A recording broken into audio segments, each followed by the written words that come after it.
Mas Agung, Ya, em, saya bertanya ada beberapa pos menteri yang diganti seperti Menkumham, Menteri ESDM, lalu Menteri Investasi, Kepala BKPM dan juga Wakil Menteri Komunikasi dan Informatika. Ada dua berarti wakil menteri. Bagaimana ya. urgensinya menurut Anda? Apa yang Anda pandang dari pos-pos menteri ini yang sepertinya ada alasan khusus untuk diganti begitu, Mas Agung? Ya, karena di sekeliling realitas reshuffle hari ini memang kita tahu ada 4 partai yang sedang melakukan suksesi kepemimpinan di internal partai mereka, Mas. Hmm, Sebut aja Golkar ada Munaslup, kemudian PKB ada Muktamar, kemudian oke. Nasdem ada Kongres bersama PAN juga.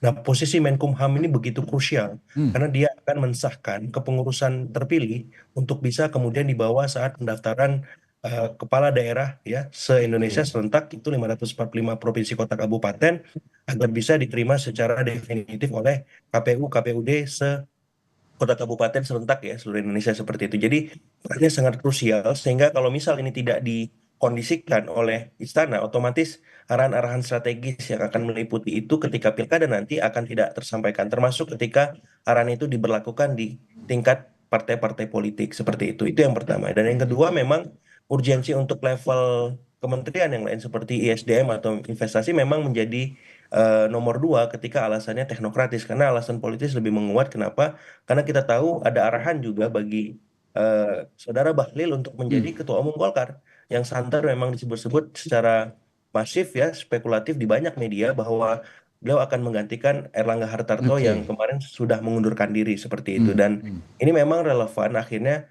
kalau misalkan alasan politis yang memang menguat ketimbang alasan-alasan lain seperti itu. Baik.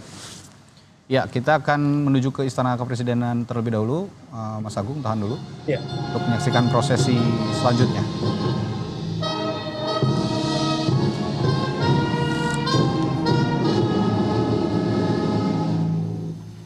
Pembacaan Keputusan Presiden Republik Indonesia tentang pengangkatan Kepala Kantor Komunikasi Kepresidenan dan Kepala Badan Gizi Nasional oleh Deputi Bidang Administrasi Aparatur Kementerian Sekretariat Negara. Keputusan Presiden Republik Indonesia Nomor 93P Tahun 2024 tentang pengangkatan Kepala Kantor Komunikasi Kepresidenan dan Keputusan Presiden Republik Indonesia Nomor 94P Tahun 2024 tentang pengangkatan Kepala Badan Gizi Nasional. Dengan rahmat Tuhan Yang Maha Esa, Presiden Republik Indonesia menimbang dan seterusnya, mengingat dan seterusnya, memutuskan, menetapkan dan seterusnya. Kesatu, mengangkat masing-masing satu, Saudara Hasan Nasbi sebagai Kepala Kantor Komunikasi Kepresidenan. 2. Saudara Dadan Hindayana, Kepala Badan Gizi Nasional, dan kepada masing-masing diberikan hak keuangan dan fasilitas lainnya setingkat menteri. Kedua dan seterusnya ditetapkan di Jakarta pada tanggal 19 Agustus 2024. Presiden Republik Indonesia Joko Widodo. Pembacaan Keputusan Presiden Republik Indonesia tentang pengangkatan Kepala Badan Pengawas Obat dan Makanan oleh Deputi Bidang Administrasi Sekretariat Kabinet.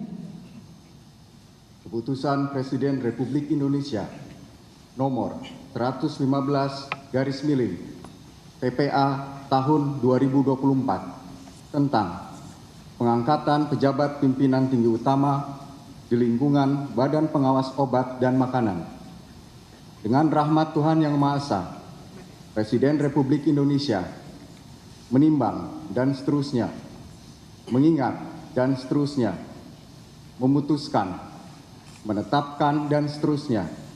Kesatu, mengangkat Saudara Taruna Ikrar sebagai Kepala Badan Pengawas Obat dan Makanan terhitung sejak saat pelantikan dan kepadanya diberikan hak keuangan, administrasi, dan fasilitas lainnya setingkat dengan jabatan struktural eselon 1A sesuai peraturan perundang-undangan. Kedua, keputusan Presiden ini mulai berlaku pada tanggal ditetapkan di Jakarta pada tanggal 19 19 Agustus 2024, Presiden Republik Indonesia Joko Widodo. Rohaniwan dimohon menuju tempat yang telah ditentukan.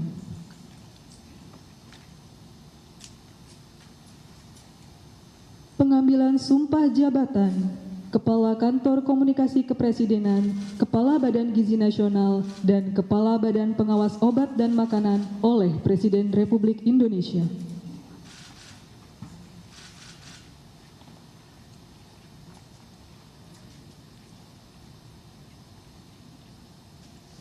Sebelum saya mengambil sumpah berkenaan dengan pengangkatan saudara-saudara sebagai Kepala Kantor Komunikasi Kepresidenan, sebagai Kepala Badan Gizi Nasional, dan sebagai Kepala Badan Pengawas Obat dan Makanan. Terlebih dahulu saya akan bertanya kepada saudara-saudara, apakah saudara-saudara beragama Islam? Islam. Bersediakah saudara-saudara untuk diambil sumpah menurut agama Islam? Apabila demikian, harap mengikuti dan mengulangi kata-kata saya. Demi Allah saya bersumpah. Demi Allah saya bersumpah Bahwa saya bahwa saya akan setia kepada Undang-Undang Dasar Undang-Undang Dasar Negara Republik Indonesia Negara Republik Indonesia tahun 1945 tahun 1945 serta akan menjalankan segala peraturan perundang-undangan dengan seluruh-seluruhnya demi dharma bakti saya kepada bangsa dan negara, bahwa saya dalam menjalankan tugas jabatan akan menjunjung tinggi etika jabatan, bekerja dengan sebaik-baiknya dengan penuh rasa tanggung jawab. Rohaniwan dimohon kembali ke tempat semula. Persiapan penandatanganan berita acara kepada Saudara Hasan Hasbi sebagai Kepala Kantor Komunikasi Kepresidenan dimohon menuju meja penandatanganan.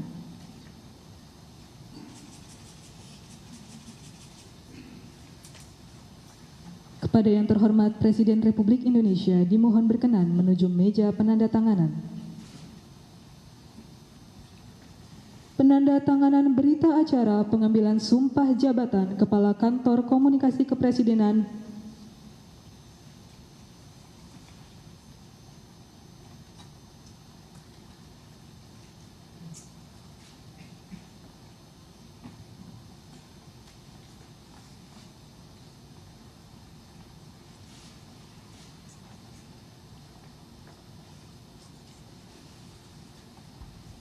Selanjutnya, Saudara Dadan Hindayana sebagai Kepala Badan Gizi Nasional.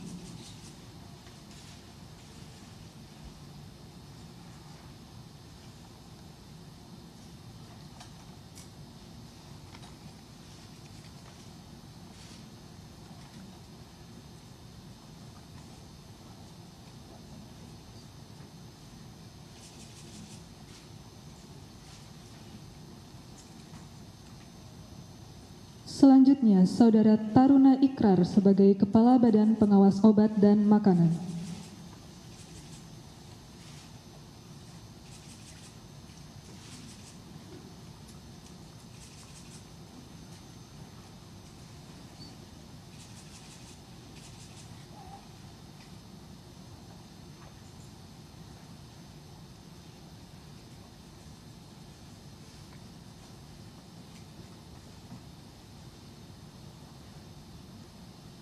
Kepada yang terhormat Presiden Republik Indonesia dimohon berkenan kembali ke tempat semula. Kepada Kepala Badan Pengawas Nasional, Pengawas Obat dan Makanan dimohon kembali ke tempat semula. Lagu Kebangsaan Indonesia Raya.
kepada para menteri dan wakil menteri yang telah diambil sumpah jabatan untuk menempati tempat yang telah ditentukan. Dimohon pendamping pejabat yang telah diambil sumpah disilakan untuk mendampingi.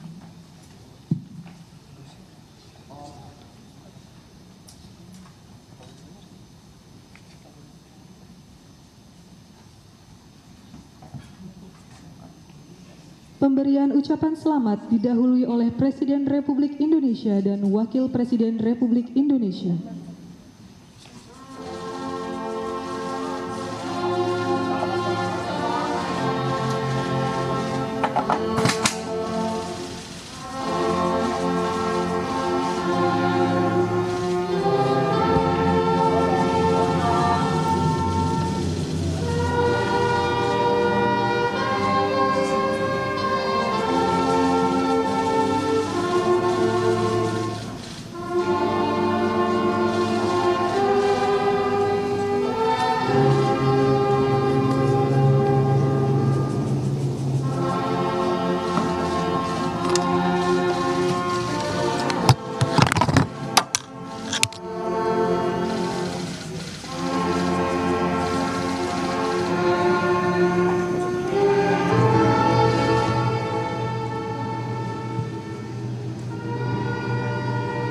Ya, setelah kita tadi menyaksikan selain 3 menteri dan 1 wakil menteri, ada juga para kepala kantor, kepala badan begitu yang dilantik oleh Presiden Jokowi, yakni kepala kantor kepresidenan, kepala kantor komunikasi kepresidenan Hasan Nasbi, lalu kepala Badan Gizi Nasional Profesor Dadan Hindayana, dan kepala Badan Pengawas Obat dan Makanan Taruna Ikrar. Kita akan berbincang kembali dengan analis politik dari Trias Politika, Mas Agung Baskoro. Mas Agung. Ya, kalau tadi kita sempat menyinggung apa urgensinya mengganti Menteri Hukum dan HAM di masa transisi. Sekarang saya juga akan bertanya kepada Anda soal ada sepertinya lembaga baru, kepala kantor komunikasi kepresidenan Hasan Nasbi. Ini sepertinya baru, padahal di KSP sendiri, di kantor staf presiden, ini juga ada sebenarnya divisi komunikasi yang bisa difungsikan. Nah, begitu spesifiknya sehingga harus ada kepala kantor komunikasi kepresidenan. Bagaimana menurut Anda ini? Iya, beberapa kali memang terjadi dalam tanda petik blunder-blunder komunikasi politik ya di depan publik, sehingga memang dilihat KSP ini kurang optimal maupun beberapa tim ke KSP-an untuk menjadi juru bicara di depan panggung depan politik kita. Nah, dengan kehadiran kepala komunikasi ini, saya rasa ini bisa menjadi alur satu pintu yang bisa dikonfirmasi oleh media, publik, dan siapapun yang menjadi pihak terkait agar apa? Agar komunikasi antar kementerian, komunikasi antar badan ini menjadi satu arah, searah dengan visi misi Presiden dan Wakil Presiden. Apakah dalam konteks ini Presiden Jokowi maupun nanti Presiden Prabowo ya. Karena memang ini menjadi keluhan bersama ya, baik oleh publik maupun awak media. Seringkali kita nggak mendapatkan informasi yang sebanding ataupun setimbang, sehingga memang lebih banyak energi-energi negatif ya, pemberitaan-pemberitaan yang kurang positif ketika pemerintah melakukan gebrakan ataupun inovasi-inovasi dalam membuat kebijakan seperti itu. Ambil contoh saja yang paling aktual dan krusial itu soal ibu kota negara ya di Nusantara. Ibu kota Nusantara. Ya, seringkali pemberitaannya negatif ya. Padahal kan banyak sisi-sisi positif yang bisa dielaborasi kalau memang tim komunikasi presiden ini handal dan cakap untuk mengelola beragam macam masukan, kritik maupun hoax dan kampanye-kampanye hitam lain ya. Alih-alih melibatkan influencer gitu ya, Mas Agung? Nah itu, saya kira itu masukan yang baik ketika sekarang ada tim kepala komunikasi presiden, dia harus lebih inovatif merespon situasi yang ada di masyarakat agar apa? Agar apa-apa yang sudah terjadi tidak terulang dan ke depan lembaga kepresidenan semakin lebih positif dipandang oleh publik. Oke, satu lagi, Kepala Badan Gizi Nasional Profesor Dadan Hindayana. Ini sepertinya Presiden Joko Widodo ingin memastikan bahwa nanti Presiden terpilih dan Wakil Presiden terpilih Prabowo Gibran ini bisa langsung tancap gas dengan program makan siang bergizi atau makan bergizi gratis begitu ya.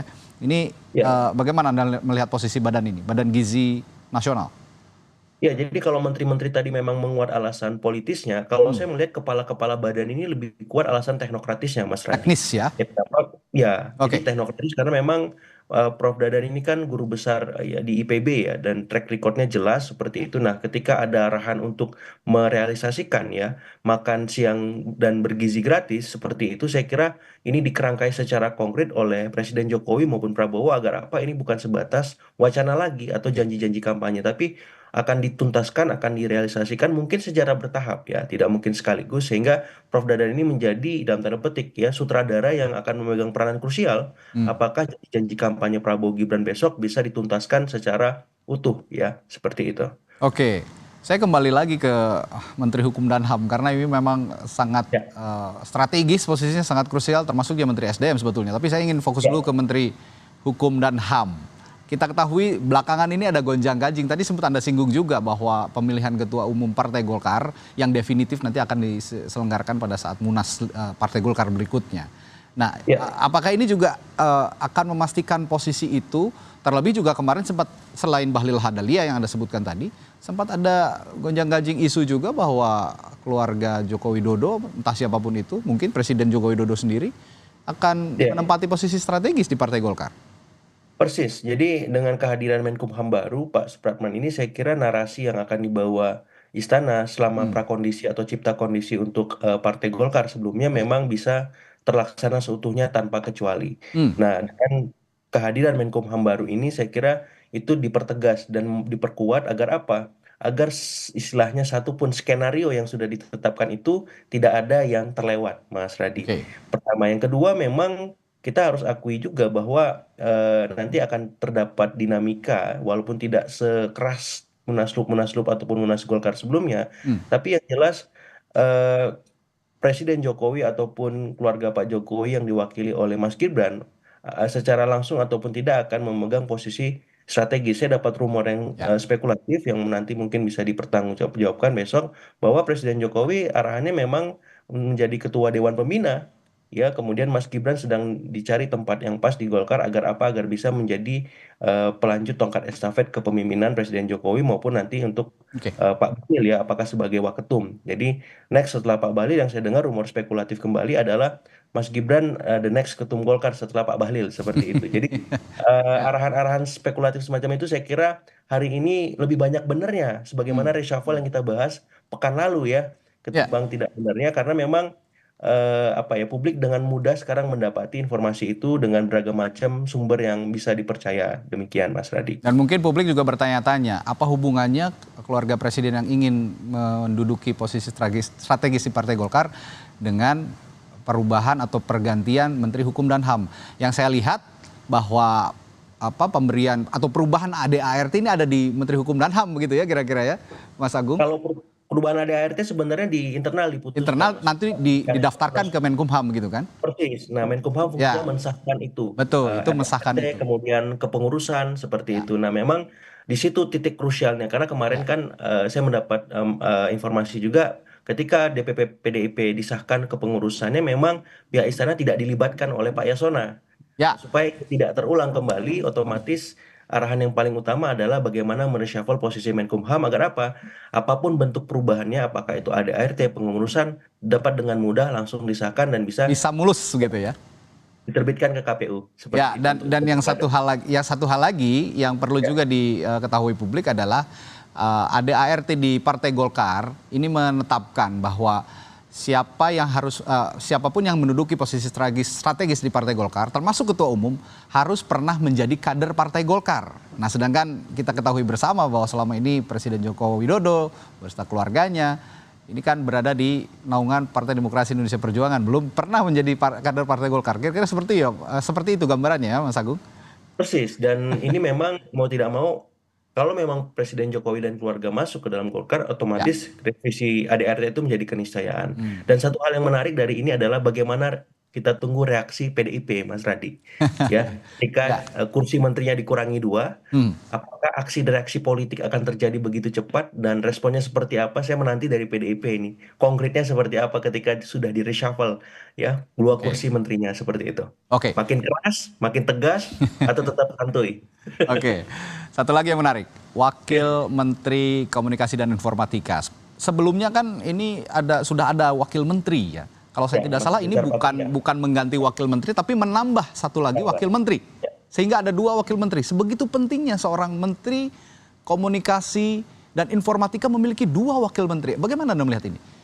Iya, Wakil Menteri Komunikasi dan Informasi ini krusial, sama seperti tadi juru bicara Kepala Kepala Kantor Komunikasi Presiden. Presidenan. Ya. Ya, kenapa? Karena memang Kominfo ini kemarin disorot karena ada soal kebocoran data, Ya, tadi, betul. ya.